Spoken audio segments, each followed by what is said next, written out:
Oh, it's been interesting. We're coming to a little bit of rain. A little patch on the road there was quite wet, so they must have had a bit of a drop. I felt a few little excuse me, light drops to my face.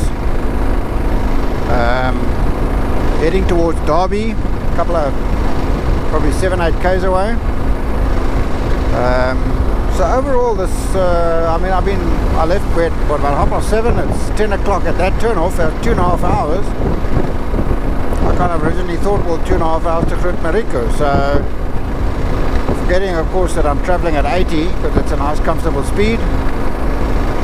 Don't really want to push hard.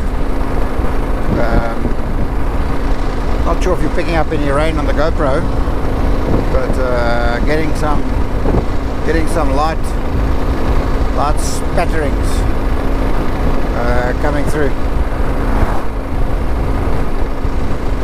Anyway, yeah, so I've just got to recalibrate the timing a little bit. If I leave at 6 in the morning, still travel 3-4 hours. I still want to end at 10. I don't want to travel more, but we've got to take that into consideration. Bye.